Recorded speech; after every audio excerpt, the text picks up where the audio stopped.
estamos de volta depois de 1 milhão de anos. Mas como a Isabela comentou, né, no vídeo passado, a gente tá vivendo, né? Nós somos adultas, tem que pagar boleto, nós somos cringe, né? Nós temos boleto aí pra pagar, então tá complicado.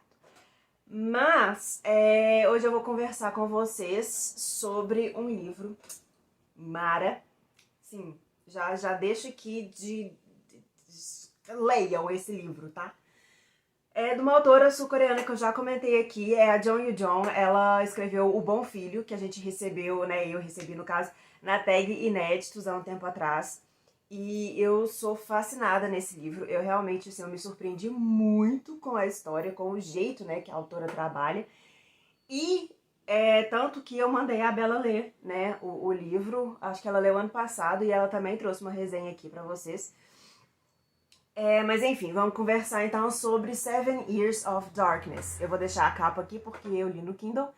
E infelizmente a gente não tem a tradução dele para o português ainda. Você só encontra ele em inglês, em coreano, obviamente. Inclusive a tradução dele para o inglês, o livro, se eu não me engano, ele foi publicado em 2011. Mas a tradução dele só foi feita ano passado para o inglês. Então assim, vamos agilizar esse esquema aí, gente, porque essa mulher é linda, maravilhosa, amor do meu coração. Seguinte, a história então se passa em uma vilazinha, né, uma cidade muito pequenininha lá na Coreia, que ela é marcada pela presença de uma represa. Eles acharam um lugar muito bom para construir essa represa, só que já tinha uma população lá, né, já tinha essa vila. E aí, o que as pessoas fizeram? Vamos inundar isso tudo aqui, né?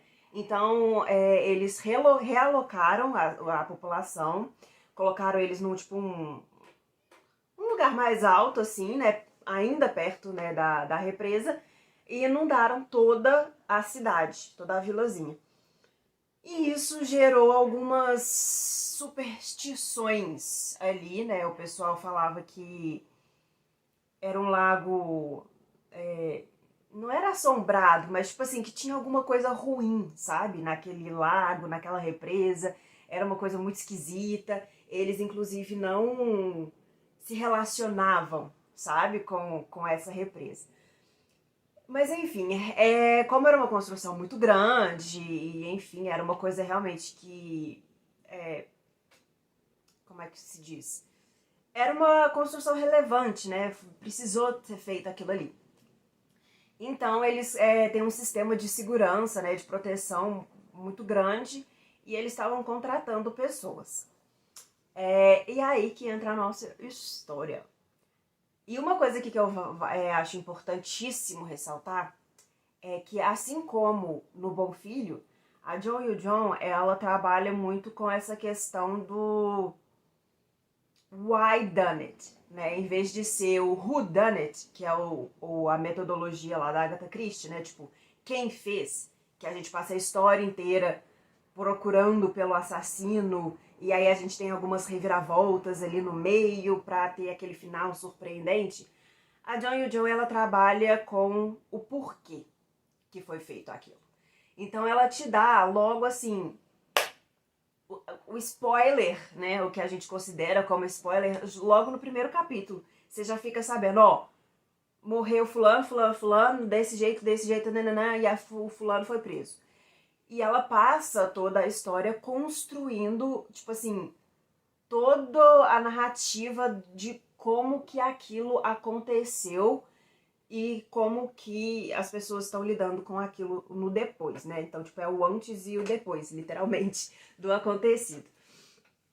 E isso eu acho muito interessante, ela trabalha de um jeito muito bacana, e inclusive ela tem até uma nota dela no final do livro, em que ela comenta sobre trabalhar a natureza humana. Ela trabalha, assim, diante de situações extremas, como que o ser humano comporta.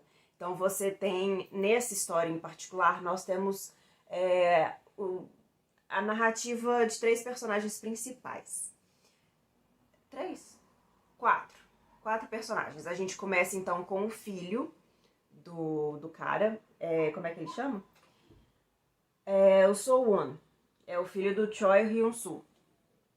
A gente tem o Choi Hyun-soo, a gente tem o Mr. N e o Oh Yoon-jae. São essas 4 pessoas que a gente tem que focar. Não é spoiler, tá? Tá no primeiro capítulo. O que acontece? O Choi Hyun-soo, ele acaba abrindo as portas da represa e inundando novamente a vila. A vila foi inundada 2 vezes, olha que beleza. Só que nesse processo ele matou um monte de gente, porque era à noite, de madrugada. Tava todo mundo dormindo e ele abriu as portas lá e matou todo mundo.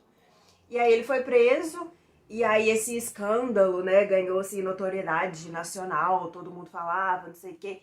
E o filho, ele ficou conhecido como o filho do assassino, né, o filho desse doido que matou todo mundo.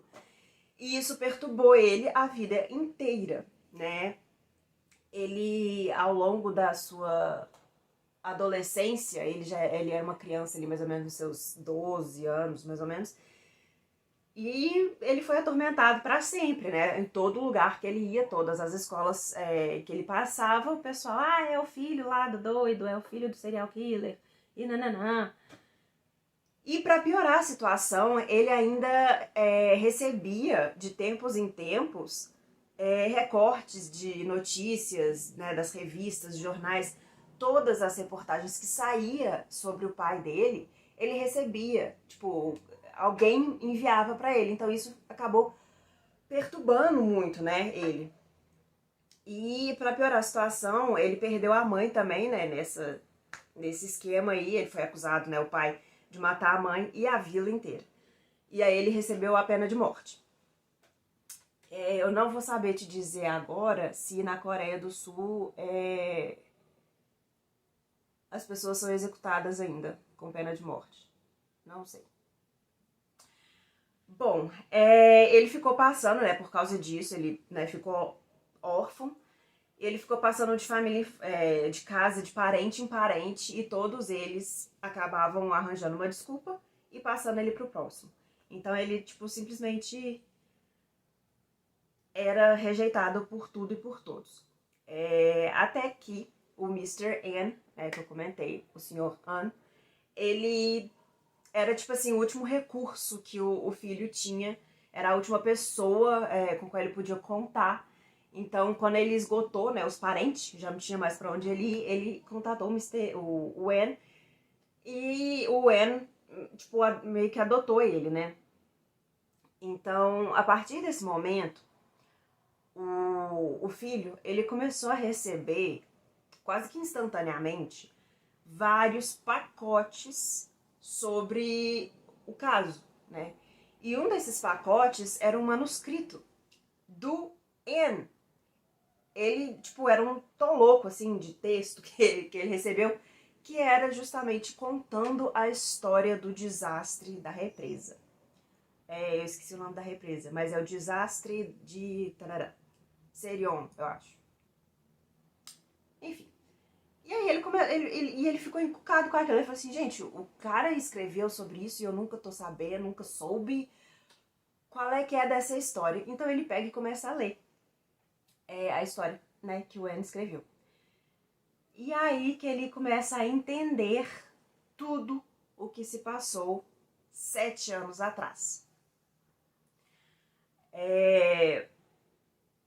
Eu não posso contar, né, obviamente, o que aconteceu, mas é aquilo. A gente tem, então, o Choi Hyun-soo, que é o pai. Ele é um ex-atleta de beisebol, ele era, tipo, super promissor, tinha vários talentos, ele era muito bom. Porém, ele sofreu uma lesão no ombro, o que impediu ele, né, de continuar na carreira, e ele não tinha, tipo assim, outros talentos. Então, né, por outros fatores, ele virou um alcoolista, e a vida dele só foi ladeira abaixo, né, o relacionamento dele foi decaindo também, tipo, muito ruim. Tem até algumas cenas, assim, que relatam em que ele era abusivo, né, com a esposa. Não é muito gráfico, não. Então, sei lá, eu acho que, enfim, pode incomodar algumas pessoas do mesmo jeito. Ah, então, deixa eu ver o que eu vou contar. É muito difícil, gente, contar assim de trás pra frente. A gente tem o Oh Yoon-jae, que é um cara extremamente perturbado, extremamente violento e abusivo. Ele bate na mãe, na esposa e na filha sempre. Ele é um cara idiota, sabe? Bem idiota mesmo, não, dá uma raiva danada de ler ele. E ele é muito rico. E ele meio que é dono de todas as terras ali da vila. Então, tipo, ele é meio que o chefe, assim, sabe? Então todo mundo é tipo, nossa, E a gente tem o Mr. N. Parece Mr. M, né? Mas não, é o N. Ele é um cara, mais ou menos dos seus 30 e poucos anos, que tá meio que perdido na vida. O sonho dele é ser autor, né? Escritor. E só que, tipo assim, a família dele não aceita, não é uma carreira que dá muito dinheiro. Então ele tem que meio que arranjar um meio de sobreviver, mas ele queria um emprego em que ele pudesse ter tempo para escrever os negócios dele. E aí ele achou esse trabalho de segurança. E aí, coincidentemente, o Choi Hyun-soo, ele também virou vigia barra segurança, né, dessa represa. Então ele se mudou com a família para lá e aí eles acabaram morando juntos, numa casa lá disponibilizada, né, para os funcionários. Aí eles acabaram dividindo ali a casa, então eles se tornaram amiguinhos. Tanto que o Mr. N, por isso que o Mr. N pegou, assim, esse relacionamento com o filho, né? Eles ficaram bem amiguinhos mesmo. Porque quando o Choi tava alcoolizado, né, incapacitado de cuidar, né, de si mesmo, né, de olhar pelo filho, o En assumia, né? Porque o relacionamento também com a esposa lá do Choi é horrível. A mulher também, ela é bem chatinha. Não justifica o abuso, tá, gente? Não entendam errado. Mas ela é chata também. E é todo mundo chato nessa história, na verdade. E aí, que mais? Bom, enquanto o Choi, ele um belo dia estava indo bêbado, dirigindo pela estrada e conferir, né, essa nova residência, sabe onde que ele ia trabalhar e tudo mais. À noite, né, ele dirigindo bêbado na estrada, ele acabou atropelando uma menininha. E essa menininha é a filha do Oh Yoon-jae, do doido. Porque... não posso falar. Mas ela, assim, apareceu na frente, assim, do carro. O cara não deu tempo de frear, né? Também porque ele tava bêbado e tal. E aí acabou matando a menina. E aí, ele fez uma coisa com essa menina que o En viu. Então, assim, a história desses três personagens estão interligadíssimas. E aí a John e o John vai justamente trabalhar em como que eles chegaram nessa conexão e o que resultou depois desse acidente. E aí o filho, né, acabou assim, se inserindo não, né, ele foi colocado nessa situação, no relacionamento desses três homens, que, né, cada um tem os seus problemas, cada um tem as suas questões ali que precisam ser trabalhadas e resolvidas. Então, tipo, ele meio que tá pagando o pato dos três, né? Então ele tá, tipo, o que tá acontecendo? Então, como ele era muito pequeno e ele não tinha o conhecimento, né, de todo por trás e tal, por isso que a gente tem esse título, né, de Seven Years of Darkness, que numa tradução literal seria 7 anos de escuridão. Então ele começa a reviver tudo isso. Só que é um processo muito difícil para ele, porque ele ficou realmente traumatizado, não só pelo fato em si do pai dele ter aberto a represa e matado um monte de gente, né, e dele tá ali e tal, mas o depois, né, de tudo que ele passou. Enfim, eu acho que ficou um pouco confuso essa minha colocação, mas eu espero realmente que vocês tenham entendido. O livro não é confuso, é só eu mesmo, tá? Mas enfim, é muito bom o livro. A John Yoo John, ela vai trabalhar muito essas questões de abuso, né, abuso psicológico principalmente, como que esse, tipo assim, o alcoolismo, como que o abuso físico e mental, eles... o resultado disso sabe, das pessoas, como que os relacionamentos vão se deteriorando. Gente, é muito assim. É um livro psicologicamente denso, sabe? Ela trabalha muito bem essa natureza humana, essa questão, essa posição de tipo. O que a gente faz, né, diante dessas situações? É mais ou menos, eu achei bem no esquema do Bom Filho, então quem já leu eu acho que vocês vão gostar muito desse também. É bem nesse esquema mesmo. Ela já te apresenta logo de cara toda a merda que aconteceu. E aí depois, com calma, ela vai trabalhando cada uma dessas questões. E é isso. Ah! Tem um filme. Eles fizeram uma adaptação. O filme chama 7 Anos de Noite, né? 7 Years of Night. É um filme coreano também. E é legalzinho, assim, é um entretenimento pra você ver sábado à noite, domingo, assim, à tarde, que você não tem nada pra fazer.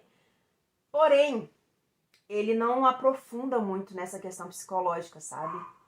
Que é a característica principal do livro.